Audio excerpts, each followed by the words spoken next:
ನಮಸ್ಕಾರ ವೀಕ್ಷಕರೇ, wealth info ಚಾನಲ್ಗೆ ಸ್ವಾಗತ. ನಾನು ನಿಮ್ಮ ಸುಮಂತ್.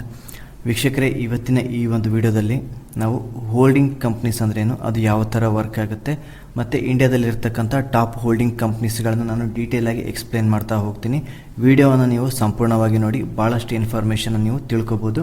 ಹಾಗೆ ನೀವೇನಾದರೂ ನಮ್ಮ ಚಾನಲ್ಗಿನ್ನೂ ಸಬ್ಸ್ಕ್ರೈಬ್ ಆಗಿಲ್ಲ ಅಂತಂದರೆ ಪ್ಲೀಸ್ ಸಬ್ಸ್ಕ್ರೈಬ್ ಆಗಿ ನಮ್ಮನ್ನು ಪ್ರೋತ್ಸಾಹಿಸಿ. ಸೊ ಹಾಗೆ ವೀಕ್ಷಕರೇ, ನೀವೇನಾದರೂ ನಮ್ಮ ಟೆಲಿಗ್ರಾಮ್ ಚಾನಲ್ಗೆ ಇನ್ನೂ ಜಾಯ್ನ್ ಆಗಿಲ್ಲ ಅಂತಂದರೆ ಜಾಯ್ನ್ ಆಗಿ. ಸೊ ನಾನು ಕೆಲವೊಂದು ರೀಸನ್ಗಳಿಂದ ವೀಡಿಯೋಗಳನ್ನು ಹಾಕೋದಕ್ಕಾಗಿರಲಿಲ್ಲ, ಬಟ್ ನಾನು ಟೆಲಿಗ್ರಾಮಲ್ಲಿ ಆ್ಯಕ್ಟಿವ್ ಆಗಿದ್ದೆ ಅಂತೇಳಿ ನಾನು ನಿಮಗೆ ಇಲ್ಲಿ ಹೇಳ್ತಾ ಇದ್ದೀನಿ. ಸೊ ಇದರಲ್ಲೂ ಕೂಡ ನಿಮಗೆ ಸ್ಟಾಕ್ ಮಾರ್ಕೆಟ್ ರಿಲೇಟೆಡ್ ಎಲ್ಲ ಇನ್ಫಾರ್ಮೇಷನ್ ಕೂಡ ನೀವು ತಿಳ್ಕೊಬೋದು. ಇನ್ನೂ ಜಾಯ್ನ್ ಆಗಿಲ್ಲ ಅಂತಂದರೆ ಜಾಯ್ನ್ ಆಗಿ. ಸೊ ನಮ್ಮ ಒಂದು ಟೆಲಿಗ್ರಾಮ್ ಲಿಂಕನ್ನು ನಿಮ್ಮ ವಿಡಿಯೋ ಕೆಳಗಡೆ ಕಾಣ್ತಕ್ಕಂಥ ಡಿಸ್ಕ್ರಿಪ್ಷನಲ್ಲೂ ಕೂಡ ನಾನು ಆ್ಯಡ್ ಮಾಡಿರ್ತೀನಿ, ಅಲ್ಲಿಂದನೂ ಕೂಡ ನೀವು ಜಾಯ್ನ್ ಆಗ್ಬೋದು. ಸೊ ವೀಕ್ಷಕರೇ, ನಾವು ಇವಾಗ ಈ ಒಂದು ಇನ್ವೆಸ್ಟೋಪೀಡಿಯಾದ್ದು ಈ ಒಂದು ಹೋಲ್ಡಿಂಗ್ ಕಂಪ್ನಿ ಅಂದರೆ ಏನಂತೇಳಿ ನಾವು ಡೆಫಿನೇಷನ್ ನಾವು ನೋಡ್ತಾ ಹೋದಾಗ, ಈ holding company is a business entity, usually a corporation or limited liability company. Typically a holding company does not manufacture anything, sell any other product or services, or conduct any other business operations. Rather, holding companies hold the controlling stock in other companies. So ಈ ಒಂದು definition ಏನು ಹೇಳುತ್ತೆ ಅಂತೇಳಿ ನಾವು ನೋಡ್ತಾ ಹೋದಾಗ, ಈ ಒಂದು ಹೋಲ್ಡಿಂಗ್ ಕಂಪ್ನಿಗಳು ಬಂದುಬಿಟ್ಟು ಅವು ಯಾವುದೇ ಥರದ ಮ್ಯಾನುಫ್ಯಾಕ್ಚರಿಂಗ್ ಮಾಡ್ತಾ ಇರೋದಿಲ್ಲ. So holding company does not manufacture anything. So ಏನನ್ನು ಕೂಡ ಮ್ಯಾನುಫ್ಯಾಕ್ಚರಿಂಗ್ ಮಾಡೋದಿಲ್ಲ, ಅಥವಾ ಯಾವುದೇ ಒಂದು ಪ್ರಾಡಕ್ಟ್ಗಳನ್ನ ಅಥವಾ ಸರ್ವಿಸಸ್ನ ಅದು ಸೆಲ್ ಮಾಡೋದಿಲ್ಲ, ಅಥವಾ ಯಾವುದೇ ಒಂದು ಬಿಸ್ನೆಸ್ ಆಪ್ರೇಷನ್ ಕೂಡ ಈ ಒಂದು ಹೋಲ್ಡಿಂಗ್ ಕಂಪ್ನಿಗಳು ನಡೆಸೋದಿಲ್ಲ. ಸೊ ಅದ್ರ ಬದಲಾಗಿ ಈ ಒಂದು ಹೋಲ್ಡಿಂಗ್ ಕಂಪ್ನೀಸ್ಗಳು ಏನು ಮಾಡ್ತಾವೆ ಅಂತಂದರೆ, ಬೇರೆ ಬೇರೆ ಕಂಪ್ನಿಗಳಲ್ಲಿ ಅವು ತಮ್ಮ ಒಂದು ಸ್ಟಾಕ್ನ ಅವು ಹೋಲ್ಡ್ ಮಾಡ್ತವೆ ಅಂತೇಳಿ ನಮಗೆ ಗೊತ್ತಾಗುತ್ತೆ. ಅಂದರೆ ಬೇಸಿಕಲಿ ಈ ಒಂದು ಹೋಲ್ಡಿಂಗ್ ಕಂಪ್ನಿ ಬಂದುಬಿಟ್ಟು ಬೇರೆ ಬೇರೆ ಕಂಪ್ನಿಗಳಲ್ಲಿ ತನ್ನ ಒಂದು ಸ್ಟೇಕ್ನ ಅಥವಾ ತನ್ನ ಒಂದು ಸ್ಟಾಕ್ನ ಅದು ಹೋಲ್ಡ್ ಮಾಡುತ್ತೆ ಅಂಥೇಳಿ ಈ ಒಂದು ಹೋಲ್ಡಿಂಗ್ ಕಂಪ್ನಿ ಡೆಫಿನೇಷನ್ ಹೇಳುತ್ತೆ. ಸೊ ಇದನ್ನು ನಾವು ಸ್ವಲ್ಪ ಸರಳವಾಗಿ ನಾನು ನಿಮಗೆ ಎಕ್ಸ್ಪ್ಲೇನ್ ಮಾಡೋದಕ್ಕೆ ನಾನು ಟ್ರೈ ಮಾಡ್ತೀನಿ. ಹೋಲ್ಡಿಂಗ್ ಕಂಪ್ನಿ ಅಂದರೆ ಏನು, ಯಾವ ಥರ ಇರುತ್ತೆ ಅಂತೇಳಿ. ಈ ಒಂದು ಡಯಾಗ್ರಾಮ್ ಬಗ್ಗೆ ಅಷ್ಟೊಂದು ಕಾನ್ಸಂಟ್ರೇಟ್ ಮಾಡಬೇಡಿ. ಇಲ್ಲಿ ಪೇರೆಂಟ್ಸ್ ಇರ್ತಾರೆ, ಅವ್ರಿಗೊಂದು 4 ಜನ ಮಕ್ಕಳಿದ್ದಾರೆ ಅಂತ ಅಂದ್ಕೊಳ್ಳಿ, ಮಕ್ಕಳು. ಸೊ ಇವ್ರದ್ದೊಂದು ಬಿಸ್ನೆಸ್ ಇರುತ್ತೆ, ಇವ್ರು ಬೇರೆ ಬೇರೆ ಬಿಸ್ನೆಸ್ ಇರುತ್ತೆ. ಸೊ ಆಮೇಲೆ ಬರ್ತಾ ಬರ್ತಾ ಎಲ್ಲ ಬಿಸ್ನೆಸ್ ಎಲ್ಲ ಗ್ರೋ ಆಗೋಕ್ಕೆ ಸ್ಟಾರ್ಟ್ ಆಗುತ್ತೆ. ಆಮೇಲೆ ಏನೇನು ಮಾಡ್ತಾರವರು, ಸ್ವಲ್ಪ ವರ್ಷ ಆಗೋಣ ಒಬ್ಬೊಬ್ಬ ಮಗನಿಗೂ ಕೂಡ ಒಂದೊಂದು ಬಿಸ್ನೆಸ್ನ ನೋಡೋದಕ್ಕೆ ಅವ್ರು ಕೊಡ್ತಾರೆ, ಅವರೇ ನೋಡ್ಕೊಂಡು ಹೋಗ್ತಾರೆ ಮಕ್ಕಳೇ ಈ ಒಂದು ಬಿಸ್ನೆಸ್ನ. ಈ ಥರ 4 ಬಿಸ್ನೆಸ್ ಅವರು ಮಕ್ಕಳೇ ನೋಡ್ಕೊಂಡು ಹೋಗ್ತಾರೆ. ಆಮೇಲೆ ಇವ್ರ ತಂದೆ ತಾಯಿ ಹತ್ರ ಮುಂಚೆಯಿಂದನೂ ಕೂಡ ಆಸ್ತಿ ಎಲ್ಲ ಚೆನ್ನಾಗೇ ಇರುತ್ತೆ ಇವ್ರ ಹತ್ರ. ಸೊ ಆಮೇಲೆ ಏನು ಮಾಡ್ತಾರೆ, ಇವರು ಬಿಸ್ನೆಸ್ನ ಇವ್ರು ನೋಡ್ಕೊಂಡು ಹೋದ್ಮೇಲೆ ಇವ್ರೇನು ಮಾಡ್ತಾರೆ, ಪೇರೆಂಟ್ಸ್ ಈ ಕಂಪ್ನಿಗಳಲ್ಲಿ ತಂದಿಷ್ಟು ಪಾಲು ಇರಲಿ ಅಂತೇಳಿ ಅವರು ಹೋಲ್ಡ್ ಮಾಡಿರ್ತಾರೆ ತಮ್ಮ ಶೇರ್ಸ್ಗಳನ್ನ. ಆಯಿತಾ, ಮಗನಿಗೆ ಈ ಒಂದು ಬಿಸ್ನೆಸ್ನ ನೋಡೋದಕ್ಕೆ ಕಂಪ್ಲೀಟಾಗಿ ಕೊಡ್ತಾರೆ. ಸೊ ಇಲ್ಲೂ ಕೂಡ ಅಷ್ಟೇ. ಸೊ ಈ ಬೇರೆ ಬೇರೆ ಕಂಪ್ನಿಗಳಲ್ಲಿ ಇವರು ಪೇರೆಂಟ್ಸ್ ಏನು ಮಾಡಿರ್ತಾರೆ, ತಮ್ಮ ಒಂದು ಶೇರ್ಸ್ನ ಅವರು ಹೊಂದಿರ್ತಾರೆ. ಆಯಿತಾ, ಈ ಒಂದು ಕಂಪ್ನಿಯಲ್ಲಿ ಅವರು 40% ಹೊಂದಿರ್ಬೋದು, ಅಥವಾ ಈ ಒಂದು ಕಂಪ್ನಿಯಲ್ಲಿ ಅವರು ಒಂದು 50% ಹೊಂದಿರ್ಬೋದು, ಈ ಒಂದು ಕಂಪ್ನಿಯಲ್ಲಿ 40%, ಈ ಒಂದು ಕಂಪ್ನಿಯಲ್ಲಿ 56%. ಆ ಥರ ಇವರೇನು ಮಾಡಿರ್ತಾರೆ, ಈ ಒಂದು ಚೈಲ್ಡ್ ಕಂಪ್ನಿಗಳಲ್ಲಿ ಇವರು ಶೇರ್ಸನ್ನು ಅವರು ಹೊಂದಿರ್ತಾರೆ. ಸೊ ಇದರಲ್ಲಿ ಒಂದು 30%, ಇದರಲ್ಲಿ ಒಂದು 20%, ಈ ಒಂದು ಕಂಪ್ನಿಯಲ್ಲಿ ಹೆಚ್ಚು ಮಾಡೋದು ಕಡಿಮೆ ಮಾಡೋದು ಅದು ಪೇರೆಂಟ್ಸ್ ಡಿಸೈಡ್ ಮಾಡೋದು. ಬಟ್ ಈ ಒಂದು ಕಂಪ್ನಿಯನ್ನು ನಡೆಸ್ತಾ ಇರಲ್ಲ. ಆಯಿತಾ, ಇದನ್ನು ಕಂಪ್ಲೀಟಾಗಿ ಮಕ್ಕಳೇ ನಡೆಸ್ಕೊಂಡು ಹೋಗ್ತಾ ಇರ್ತಾರೆ ಈ ಎಲ್ಲ ಕಂಪ್ನಿಗಳನ್ನು. ಸೊ ಅವರಿಗೆ ಬಿಟ್ಟಿರೋದು, ಅದನ್ನು ಹೆಂಗೆ ಎಕ್ಸ್ಪ್ಯಾಂಡ್ ಮಾಡ್ತಾರೆ, ಹೆಂಗೆ ಗ್ರೋ ಮಾಡ್ತಾರೆ ಅನ್ನೋದು ಮಕ್ಕಳೇ ಡಿಸಿಷನ್ ತೊಗೊತಾರೆ. ಏನು ಇವರು ಪೇರೆಂಟ್ಸ್ ಯಾವುದರಲ್ಲೂ ಕೂಡ ಅವರು ಇನ್ವಾಲ್ವ್ ಆಗೋದಿಲ್ಲ, ಏನು ತಲೆ ಕೆಡಿಸ್ಕೊಡೋದಿಲ್ಲ. ಜಸ್ಟ್ ಇವರು ಮಕ್ಕಳ ಒಂದು ಕಂಪ್ನಿಗಳಲ್ಲಿ ಇವರು ಒಂದು ಸ್ವಲ್ಪ ಶೇರ್ಸ್ಗಳನ್ನು ಇವರು ಹೊಂದಿರ್ತಾರೆ. ಅಂದರೆ ಇದರಲ್ಲಿ ಹೋಲ್ಡಿಂಗ್ಸ್ನ ಇವರು ಹೊಂದಿರ್ತಾರೆ, ಹಿಡಿತವನ್ನು ಇವರು ಹೊಂದಿರ್ತಾರೆ. ಸೊ ಈ ಕಂಪ್ನಿಗಳಲ್ಲಿ ಇವರು ಹೆಚ್ಚು ಮಾಡೋದು ಮತ್ತು ಕಡಿಮೆ ಮಾಡೋದು ಪೇರೆಂಟ್ಸ್ಗೆ ಬಿಟ್ಟಿದ್ದು. ಸೊ ನೀವು ಇಲ್ಲಿ ಏನು ಅರ್ಥ ಮಾಡ್ಕೊಳ್ಬೇಕಾದಂತಂದರೆ, ಹೋಲ್ಡಿಂಗ್ ಕಂಪ್ನಿ ಬಂದ್ಬಿಟ್ಟು ಮುಂಚೆ ಇದೇ ಒಂದು ಕಂಪ್ನಿ ಇರುತ್ತೆ, ಇವರೇ ಹೋಲ್ಡಿಂಗ್ ಕಂಪ್ನಿ ಬಂದ್ಬಿಟ್ಟು ಇದರಲ್ಲಿ ಪೇರೆಂಟ್ಸ್ ಆಗ್ತಾರೆ. ಆಯಿತಾ, ಸೊ ಮುಂಚೆ ಇವ್ರದೇ ಒಂದು ಕಂಪ್ನಿ ಇತ್ತು. ಆಯಿತಾ, ಇವ್ರದೇ ಒಂದು ಬಿಸ್ನೆಸ್ ಇತ್ತು, ಇವರೇ ನಡೆಸ್ಕೊಂಡು ಹೋಗ್ತಾ ಇದ್ರು. ಆಮೇಲೆ ಏನು ಮಾಡಿದ್ರು, ಕ್ರಮೇಣ ಅವರು ತಮ್ಮ ಒಂದು ಬಿಸ್ನೆಸ್ನ ಅವರು ತಮ್ಮ ಮಕ್ಕಳಿಗೆ ಅವರು ಬಿಟ್ಟು ಕೊಟ್ಟುಬಿಟ್ರು. ಆಮೇಲೆ ಇವ್ರೇನು ನೋಡ್ಕೊತಾ ಇಲ್ಲ, ಜಸ್ಟ್ ಇವರು ಎಲ್ಲ ಕಂಪ್ನಿಗಳಲ್ಲಿ ಕೆಲವೊಂದು ಶೇರ್ಗಳನ್ನ ಅವರು ಹೋಲ್ಡ್ ಮಾಡಿರ್ತಾರೆ. ಹೋಲ್ಡಿಂಗ್ ಕಂಪ್ನಿ ಬಂದ್ಬಿಟ್ಟು ಬೇರೆ ಬೇರೆ ಕಂಪ್ನಿಗಳಲ್ಲಿ ತಮ್ಮ ಒಂದು ಶೇರ್ಸ್ಗಳನ್ನು ಅದು ಹೋಲ್ಡ್ ಮಾಡುತ್ತೆ. ಸೊ ಇವ್ರ ಹತ್ರ ಮುಂಚೆನೂ ಕೂಡ ಭಾಳಷ್ಟು ದುಡ್ಡಿತ್ತಲ್ಲ. ಸೊ ಅದನ್ನು ಅವ್ರು ಬೇಕಿದ್ರೆ ಬೇರೆ ಬೇರೆ ಕಡೆ ಅವರು ಇನ್ವೆಸ್ಟ್ಮೆಂಟ್ ಮಾಡ್ಬೋದು. ಅದನ್ನು ಬೇಕಿದ್ರೆ ಅವರು ರಿಯಲ್ ಎಸ್ಟೇಟಲ್ಲಿ ಇನ್ವೆಸ್ಟ್ಮೆಂಟ್ ಮಾಡ್ಬೋದು, ಅಥವಾ ಇಲ್ಲ ಅಂತಂದರೆ ಯಾವುದಾದ್ರೂ ಡೆಬ್ಟ್ ಮಾರ್ಕೆಟಲ್ಲಿ ಬಾಂಡ್ಸಲ್ಲಿ ಇನ್ವೆಸ್ಟ್ಮೆಂಟ್ ಮಾಡ್ಬೋದು ಬೇರೆ ಬೇರೆ ಕಂಪ್ನಿಗಳಲ್ಲಿ, ಅಥವಾ ಬೇರೆ ಬೇರೆ ಸ್ಟಾಕ್ಸಲ್ಲೂ ಕೂಡ ಅವ್ರು ಇನ್ವೆಸ್ಟ್ಮೆಂಟ್ ಮಾಡ್ಬೋದು. ಅದು ಪೇರೆಂಟ್ಸ್ಗೆ ಬಿಟ್ಟಿದ್ದು, ಅವ್ರವ್ರ ದುಡ್ಡನ್ನು ಅವ್ರು ಹೇಗಾದರೂ ಇನ್ವೆಸ್ಟ್ಮೆಂಟ್ ಮಾಡ್ಕೊಳ್ಳಿ. ಸೊ ಈ ಥರ ಬೇಸಿಕಲಿ ನಾನು ಏನು ಹೇಳ್ಬೇಕಂತ ಅಂದ್ಕೊಂಡಿದ್ದೀನಿ ಅಂತಂದರೆ, ಈ ಒಂದು ಹೋಲ್ಡಿಂಗ್ ಕಂಪ್ನಿ ಬಂದ್ಬಿಟ್ಟು ಪೇರೆಂಟ್ ಕಂಪ್ನಿ. ಸೊ ಪೇರೆಂಟ್ ಕಂಪ್ನಿಗಳನ್ನ ನಾವು ಹೋಲ್ಡಿಂಗ್ ಕಂಪ್ನಿ ಅಂತೀವಿ. ಪೇರೆಂಟ್ ಕಂಪ್ನಿಗಳು ಎಲ್ಲ ಚೈಲ್ಡ್ ಕಂಪ್ನಿಗಳಲ್ಲಿ ಅವರು ಶೇರ್ಗಳನ್ನ ನಾವು ಹೊಂದಿರ್ತವೆ. ಸೊ ಹಾಗಾಗಿ ಇವತ್ತಿನ ದಿನ ಹೋಲ್ಡಿಂಗ್ ಕಂಪ್ನಿ ಅಂದ್ಬಿಟ್ಟು ಒಂದು ಸೇಫೆಸ್ಟ್ ವೇ ಆಫ್ ಬೆಟ್ಟಿಂಗ್ ಅಂತೇಳಿ ನನಗೆ ಅನಿಸ್ತಾ ಇದೆ. ಬಟ್ ಇಂಡಿಯಾದಲ್ಲಿ ಇನ್ನೂ ಕೂಡ ಈ ಒಂದು ಹೋಲ್ಡಿಂಗ್ ಕಂಪ್ನಿಗಳದ್ದು ಕಾನ್ಸೆಪ್ಟ್ ಅಷ್ಟೊಂದು ಭಾಳ ಜನಕ್ಕೆ ಗೊತ್ತಿಲ್ಲ, ಮತ್ತು ಇದರ ಒಂದು ಅವೇರ್ನೆಸ್ಸು ಕೂಡ ಇಲ್ಲ, ಮತ್ತು ಇದಕ್ಕೊಂದು ಒಳ್ಳೆ ವ್ಯಾಲ್ಯೂಯೇಷನ್ ಇನ್ನೂ ಕೂಡ ಸಿಕ್ಕಿಲ್ಲ. ಇನ್ ಫ್ಯೂಚರಲ್ಲೇ ಇದಕ್ಕಿನ್ನೂ ಒಳ್ಳೆ ವ್ಯಾಲ್ಯೂಯೇಷನ್ ಸಿಗ್ತಕ್ಕಂಥ ಸಾಧ್ಯತೆ ಇದೆ ಅಂತೇಳಿ ನಾನು ನಿಮ್ಗೆ ಹೇಳ್ತಾ ಇದ್ದೀನಿ. ಅದು ಹೇಗೆ ಅಂತೇಳಿ ನಿಮಗೆ ಈ ಒಂದು ವಿಡಿಯೋದಲ್ಲಿ ಗೊತ್ತಾಗುತ್ತೆ. ಸೊ ಇವಾಗ ನಿಮಗೆ ಈ ಒಂದು ಹೋಲ್ಡಿಂಗ್ ಕಂಪ್ನಿ ಅಂದರೆ ಏನು, ಅದು ಯಾವ ಥರ ವರ್ಕ್ ಆಗುತ್ತೆ ಅಂತೇಳಿ ನಿಮಗೆ ಗೊತ್ತಾಗಿದೆ ಅಂತ ಅನ್ಕೊತೀನಿ. ಸೊ ವೀಕ್ಷಕರೇ, ಇವತ್ತಿನ ದಿನ ಹೋಲ್ಡಿಂಗ್ ಕಂಪ್ನೀಸ್ ಅಂತ ಬಂದಾಗ ಭಾಳ ಇದ್ದಾವೆ. ಬಟ್ ಇಂಡಿಯಾದಲ್ಲಿ ನಾನು ನಿಮಗೆ ಟಾಪಲ್ಲಿರ್ತಕ್ಕಂಥ ಹೋಲ್ಡಿಂಗ್ಸ್ ಕಂಪ್ನಿಗಳನ್ನ ಮಾತ್ರ ನಾನು ನಿಮ್ಗೆ ಇಲ್ಲಿ ಹೇಳ್ತಾ ಇದ್ದೀನಿ. ಅದರಲ್ಲಿ ಒಂದು ಬಜಾಜ್ ಹೋಲ್ಡಿಂಗ್ಸ್ ಆ್ಯಂಡ್ ಇನ್ವೆಸ್ಟ್ಮೆಂಟ್ ಅಂತ ಬರುತ್ತೆ, ಮತ್ತು ಇನ್ನೊಂದು ಬಜಾಜ್ ಗ್ರೂಪ್ ಕಂಪ್ನಿಗಳದ್ದು ಎಲ್ಲ ಹೋಲ್ಡಿಂಗ್ ಕಂಪ್ನಿ ಬಂದುಬಿಟ್ಟು Bajaj holdings and investment. Next Tata ಗ್ರೂಪ್ದು ಎಲ್ಲ ಕಂಪ್ನಿಗಳದ್ದು ಹೋಲ್ಡಿಂಗ್ ಕಂಪ್ನಿ ಬಂದುಬಿಟ್ಟು ಟಾಟಾ ಇನ್ವೆಸ್ಟ್ಮೆಂಟ್ ಕಾರ್ಪೊರೇಷನ್. ಇವತ್ತಿನ ದಿನ ಎಲ್ಲ ಹೋಲ್ಡಿಂಗ್ ಕಂಪ್ನಿಗಳು ಬಟ್ NSEಯಲ್ಲಿ ಅವು ರಿಜಿಸ್ಟರ್ ಆಗಿರೋದು NBFC ಅಂತೇಳಿ ರಿಜಿಸ್ಟರ್ ಆಗಿದ್ದಾವೆ. ಅದರ ಅರ್ಥ ಬ್ಯಾಂಕ್ಗಳಿದಾವೇನೋ ಅಂತೇಳಲ್ಲ, ಇವ್ರದ್ದು ಎಲ್ಲೂ ಕೂಡ ಬ್ರ್ಯಾಂಚಸ್ ಇಲ್ಲ, ಏನೂ ಇಲ್ಲ, ಆಯಿತಾ. ಒಂದು ಜಸ್ಟ್ ಆಫೀಸೇ ಇರುತ್ತೆ, ಆ ಒಂದು ಆಫೀಸಿಂದ ಅವ್ರು ಕಂಟ್ರೋಲ್ ಮಾಡ್ತಾರೆ. ಇದು ನಿಮ್ಗೆ ನೆನಪಿರಲಿ. ಸೊ ಎಲ್ಲ ಹೋಲ್ಡಿಂಗ್ ಕಂಪ್ನಿಗಳು ಬಂದ್ಬಿಟ್ಟು NBFC ಅಂತೇಳಿ ಅವು ರಿಜಿಸ್ಟರ್ ಆಗಿದ್ದಾವೆ. ಸೊ ಈ ಒಂದು ಕಂಪ್ನಿ ಬಂದ್ಬಿಟ್ಟು ಎಲ್ಲ ಕಂಪ್ನಿಗಳಲ್ಲಿ, ಟಾಟಾ ಗ್ರೂಪ್ ಎಲ್ಲ ಕಂಪ್ನಿಗಳಲ್ಲಿ ಇದು ತನ್ನ ಒಂದು ಶೇರ್ನ ಹೊಂದಿದೆ, ಪಾಲನ್ನು. ಅದೇ ಥರ ನಾವು ಬಜಾಜ್ ಗ್ರೂಪಿಂದು ಇವತ್ತಿನ ದಿನ ತುಂಬ ಚೆನ್ನಾಗಿ ಗ್ರೋ ಆಗ್ತಕ್ಕಂಥ ಒಂದು ಕಂಪ್ನಿ ನಾವು ನೋಡ್ತಾ ಹೋದಾಗ ಬಜಾಜ್ ಗ್ರೂಪಿನ ಎಲ್ಲ ಕಂಪ್ನಿಗಳು ಕೂಡ ತುಂಬ ಚೆನ್ನಾಗಿ ಗ್ರೋ ಆಗ್ತಿದ್ದಾವೆ. Bajaj Finserv, Bajaj finance, Bajaj auto, Bajaj electric. So ಅದರಲ್ಲಿ ಈ ಒಂದು ಹೋಲ್ಡಿಂಗ್ ಕಂಪ್ನಿ, ಅವೆಲ್ಲದಕ್ಕೂ ಹೋಲ್ಡಿಂಗ್ ಕಂಪ್ನಿ, ಪೇರೆಂಟ್ ಕಂಪ್ನಿ ಬಂದ್ಬಿಟ್ಟು ಬಜಾಜ್ ಹೋಲ್ಡಿಂಗ್ಸ್ ಆ್ಯಂಡ್ ಇನ್ವೆಸ್ಟ್ಮೆಂಟ್. ಹಾಗಾದರೆ ಮುಂಚೆ ಎಲ್ಲ ಕಂಪ್ನಿಗಳು, ಎಲ್ಲ ಬಿಸ್ನೆಸ್ಗಳು ಬಂದ್ಬಿಟ್ಟು ಈ ಒಂದು ಇದರಲ್ಲಿ ಒಂದೇ ಇದರಲ್ಲಿ ನಡೆಸ್ಕೊಂಡು ಹೋಗ್ತಾಯಿದ್ರು. ಆಮೇಲೆ ಏನು ಮಾಡಿಬಿಟ್ರು ಅವರು, ಕಾಲಕ್ರಮೇಣ ಬರ್ತಾ ಬರ್ತಾ ಅವರು ತಮ್ಮ ಒಂದು ಬಿಸ್ನೆಸ್ನ ಅವರು ಬೇರೆ ಬೇರೆ ಮಾಡಿಕೊಂಡು ಮಕ್ಕಳಿಗೆ ಆ ಒಂದು ಬಿಸ್ನೆಸ್ನ ಅವರು ನಡೆಸೋದಕ್ಕೆ ಅವರು ಕೊಟ್ಟಿದ್ದಾರೆ. ಸೊ ಹಾಗಾಗಿ ನೀವು ಇಲ್ಲಿ ಏನು ಅರ್ಥ ಮಾಡ್ಕೋಬೇಕಂತಂದರೆ, ಹೋಲ್ಡಿಂಗ್ ಕಂಪ್ನಿಗಳು ಮೋಸ್ಟ್ ಆಫ್ ದ ಟೈಮ್ ಅವು ಭಾಳ ಲಾಸಸ್ಗಳು ನಾವು ಹೋಗೋದಿಲ್ಲ. ಸೊ ಅವು ಯಾವಾಗಲೂ ಕೂಡ ಮೋಸ್ಟ್ ಆಫ್ ದ ಟೈಮ್ ಅವು ಪ್ರಾಫಿಟಲ್ಲೇ ಇರ್ತವೆ. ಇದು ಒಂದು ಪಾಯಿಂಟ್ನ ನೀವು ನೆನಪಿಟ್ಕೊಳ್ಬೇಕು. ಇಲ್ಲಿ ನೀವು ನೋಡ್ಬೋದು ಬಜಾಜ್ ಹೋಲ್ಡಿಂಗ್ ಇವತ್ತಿನ ದಿನ PF 10.7 ಇದು ರನ್ ಆಗ್ತಾ ಇದೆ. ಅಂದರೆ ನಾರ್ಮಲ್ ಆಗಿ ಭಾಳಷ್ಟು ಕಂಪ್ನಿಗಳು ಒಳ್ಳೊಳ್ಳೆ ಇನ್ನೂ ಕೂಡ ಒಳ್ಳೆ ವ್ಯಾಲ್ಯೂಯೇಷನ್ ಇದಕ್ಕೆ ಸಿಕ್ಕಿಲ್ಲ. ಒಂದು 15, 16, 20, 30%, 30 PL ಕೂಡ ನಾವು ಫ್ಯೂಚರಲ್ಲಿ ಈ ಒಂದು ಕಂಪ್ನಿನ ನಾವು ನೋಡ್ಬೋದು ಅಂತೇಳಿ ನಾನು ನಿಮಗೆ ಇಲ್ಲಿ ಹೇಳ್ತಾ ಇದ್ದೀನಿ. ಓಕೆ, ಸೊ ಇದು ಡೆಪ್ಟ್ ಬಂದ್ಬಿಟ್ಟು ತುಂಬ ಕಡಿಮೆ ಇದೆ, 136 ಕೋಟಿ ರೂಪಾಯಿ ಡೆಪ್ಟ್ ಇದೆ. ಇವ್ರ ಹತ್ರ ರಿಸರ್ವ್ ಬಂದ್ಬಿಟ್ಟು 37,000 ಕೋಟಿ ರೂಪಾಯಿ ಇವ್ರ ಹತ್ರ ರಿಸರ್ವ್ ಇದೆ ನೋಡಿ, ಆಯಿತಾ. ಮಾರ್ಕೆಟ್ ಕ್ಯಾಪಿಟಲ್ ಬಂದ್ಬಿಟ್ಟು ಇದ್ರದ್ದು 38,998 ಕೋಟಿ ರೂಪಾಯಿ ಇದ್ರ ಮಾರ್ಕೆಟ್ ಕ್ಯಾಪಿಟಲ್ ಇದೆ. ಬಟ್ ನಿಮ್ಗೆ ಇನ್ನೊಂದು ಏನು ಹೇಳ್ತಾ ಇದ್ದೀನಿ ಅಂತಂದರೆ, ಈ ಒಂದು ಹೋಲ್ಡಿಂಗ್ ಕಂಪ್ನಿದು ಮಾರ್ಕೆಟ್ ಕ್ಯಾಪಿಟಲ್ ಏನಿದೆಯಲ್ಲ, ಇದು ಇವತ್ತಿನ ದಿನ ಅದು ಬೇರೆ ಬೇರೆ ಕಂಪ್ನಿಗಳಲ್ಲಿ ಏನು ಇನ್ವೆಸ್ಟ್ಮೆಂಟ್ ಮಾಡಿದೆಯಲ್ಲ ಅದಕ್ಕಿಂತ ಇದ್ರದ್ದು ಮಾರ್ಕೆಟ್ ಕ್ಯಾಪ್ ತುಂಬ ಕಡಿಮೆ ಇದೆ. ಅಂದರೆ ಈ ಒಂದು ಹೋಲ್ಡಿಂಗ್ ಕಂಪ್ನಿ ಯಾವ ಕಂಪ್ನಿಗಳಲ್ಲಿ ಇದು ಇನ್ವೆಸ್ಟ್ಮೆಂಟ್ ಮಾಡಿದೆಯಲ್ಲ, ಇವೆಲ್ಲ ಕಂಪ್ನಿಗಳದ್ದು ಇವತ್ತಿನ ದಿನ ಅದರದ್ದೇನು ಶೇರ್ ಬೆಲೆ ನಾವು ನೋಡ್ತಾ ಹೋದಾಗ, ಇವತ್ತಿನ ದಿನ ಇವೆಲ್ಲ ಕಂಪ್ನಿಗಳದ್ದು ಮಾರ್ಕೆಟ್ ವ್ಯಾಲ್ಯೂ ನೋಡ್ತಾ ಹೋದಾಗ ಅದು ಇವತ್ತಿನ ದಿನ ಇದರ ಒಂದು ಮಾರ್ಕೆಟ್ ವ್ಯಾಲ್ಯೂಕ್ಕಿಂತ ಅದೇನು ಇನ್ವೆಸ್ಟ್ಮೆಂಟ್ ಮಾಡಿದೆಯಲ್ಲ ಅದು ತುಂಬ ಹೆಚ್ಚಿದೆ ಅಂತೇಳಿ ನಾನು ನಿಮ್ಗೆ ಇಲ್ಲಿ ಹೇಳ್ತಾ ಇದ್ದೀನಿ. ಸೊ ಇದರ ಒಂದು ಬುಕ್ ವ್ಯಾಲ್ಯೂ ಬಂದ್ಬಿಟ್ಟು 3,340 ರೂಪಾಯಿ ಇದೆ. ಬುಕ್ ವ್ಯಾಲ್ಯೂವೇ 3,340 ರೂಪಾಯಿ ಇದೆ. ಕರೆಂಟ್ ಪ್ರೈಸ್ ಬಂದ್ಬಿಟ್ಟು 3,501.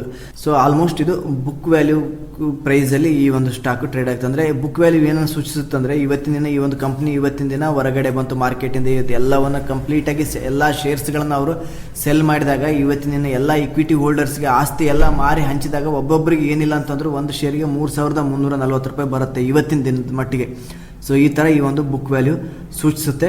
ಸೊ ಇವೆಲ್ಲವನ್ನು ನಾವು ನೋಡ್ತಾ ಹೋದಾಗ ಇವತ್ತಿನ ದಿನ ಹೋಲ್ಡಿಂಗ್ ಕಂಪ್ನಿಗಳದು ಇವತ್ತಿನ ದಿನ ಕರೆಂಟ್ ಮಾರ್ಕೆಟ್ ಪ್ರೈಸ್, ಇವತ್ತಿನ ದಿನ ಅದರ ಒಂದು ಮಾರ್ಕೆಟ್ ವ್ಯಾಲ್ಯೂ ಏನಿದೆಯಲ್ಲ ಅದಕ್ಕಿಂತಲೂ ಕೂಡ ತುಂಬ ಚೀಪಲ್ಲಿ ಇದರ ಒಂದು ಮಾರ್ಕೆಟ್ ಕ್ಯಾಪಿಟಲ್ ಇದೆ. ಒಂದನೇದು ಕಡಿಮೆ ಇದೆ ಮಾರ್ಕೆಟ್ ಕ್ಯಾಪಿಟಲ್ ಅವರ ಒಂದು ಇನ್ವೆಸ್ಟ್ಮೆಂಟ್ನ ನಾವು ನೋಡ್ತಾ ಹೋದಾಗ. ಮತ್ತು ಒಂದು ಕಡಿಮೆ ಪ್ರೈಸಲ್ಲಿ ಇವು ಟ್ರೇಡ್ ಆಗ್ತಾ ಇದ್ದಾವೆ. ಇನ್ ಫ್ಯೂಚರಲ್ಲಿ ನಾವು ಈ ಒಂದು PF 30-40 ಕೂಡ ನಾವು ಈ ಒಂದು ಹೋಲ್ಡಿಂಗ್ ಕಂಪ್ನೀಸ್ಗಳನ್ನ ನಾವು ನೋಡ್ತೀವಿ ಅಂತೇಳಿ ನಾನು ನಿಮಗೆ ಇಲ್ಲಿ ಹೇಳ್ತಾ ಇದ್ದೀನಿ. ಮತ್ತು ಡಿವಿಡೆಂಡ್ ಬಂದ್ಬಿಟ್ಟು ಈ ಒಂದು ಹೋಲ್ಡಿಂಗ್ ಕಂಪ್ನಿಗಳು ವರ್ಷ ಅವು ಹೆಚ್ಚು ಮಾಡ್ಕೊತಾನೆ ಹೋಗ್ತಿದ್ದಾವೆ. ಇವರ ಒಂದು ಡಿವಿಡೆಂಡ್ ವ್ಯಾಲ್ಯೂ ವರ್ಷ ಅದು ಹೆಚ್ಚಾಗ್ತಾನೆ ಇದೆ. ಸೊ ಈ ಥರ ಈ ಒಂದು ಹೋಲ್ಡಿಂಗ್ ಕಂಪ್ನಿಗಳು ವರ್ಕ್ ಆಗ್ತವೆ.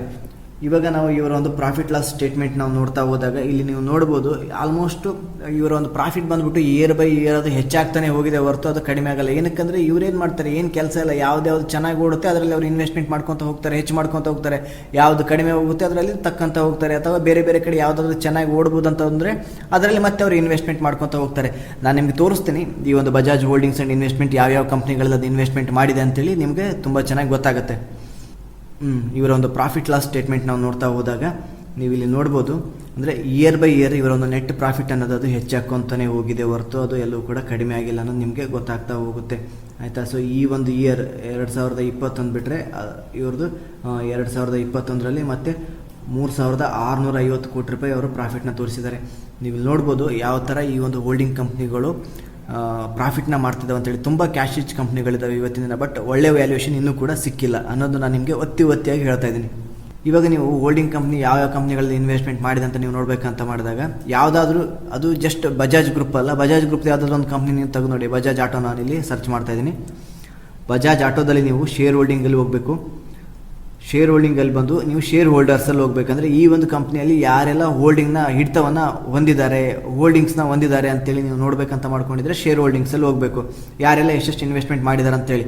ಸೊ ಇವಾಗ ನೀವು ನೋಡ್ಬೋದು ಇಲ್ಲಿ ಬಜಾಜ್ ಆಟೋದಲ್ಲಿ Bajaj holdings and investment limited, Bajaj holdings and investment limited ಎಷ್ಟು ಶೇರ್ಗಳನ್ನು ಹೊಂದಿದೆ? 33% ಬಂದ್ಬಿಟ್ಟು 33.43% ಈ ಒಂದು ಕಂಪ್ನಿಲಿ ಹೊಂದಿದೆ. ಸೊ ನೆಕ್ಸ್ಟ್ ಶೇರ್ಸ್ ಬಂದ್ಬಿಟ್ಟು ಇದು 9,67,27,000 ಶೇರ್ಸ್ಗಳನ್ನು Bajaj holdings and investment Bajaj ಆಟೋದಲ್ಲಿ ಇದು ಹೊಂದಿದೆ. ಇವತ್ತಿನ ದಿನ ನಾವು ಈ ಒಂದು ಬಜಾಜ್ ಆಟೋದು ಶೇರ್ ಪ್ರೈಸ್ ನಾವು ನೋಡ್ತಾ ಹೋದಾಗ ಈ ಒಂದು ಬಜಾಜ್ ಆಟೋ ಬಂದುಬಿಟ್ಟು 3,849 ರೂಪಾಯಿದಲ್ಲಿ ಇದು ಟ್ರೇಡ್ ಆಗ್ತಾ ಇದೆ. ಸೊ ಇಮ್ಯಾಜಿನ್ ಮಾಡ್ಕೊಳ್ಳಿ, ನಿಮಗೆ ಗೊತ್ತಾಗುತ್ತೆ ಯಾವ ಥರ ಇದು ಹೋಲ್ಡಿಂಗ್ ಕಂಪ್ನಿಗಳು ಇನ್ವೆಸ್ಟ್ಮೆಂಟ್ ಎಷ್ಟು ಮಾರ್ಕೆಟ್ ಕ್ಯಾಪಿಟಲ್ ತುಂಬ ಕಡಿಮೆದಲ್ಲಿ ಅದು ಇದೆ ಅಂತೇಳಿ. 3,848 ಒಂದು ಶೇರ್ ಪ್ರೈಸ್ ಇದೆ ಇವತ್ತಿನ ದಿನ, ಆಯಿತಾ. ಇದು ಎಷ್ಟು ಶೇರ್ಸ್ಗಳನ್ನು ಹೊಂದಿದೆ ಈ ಒಂದು ಕಂಪ್ನಿಯಲ್ಲಿ Bajaj holdings and investment into 967 27050.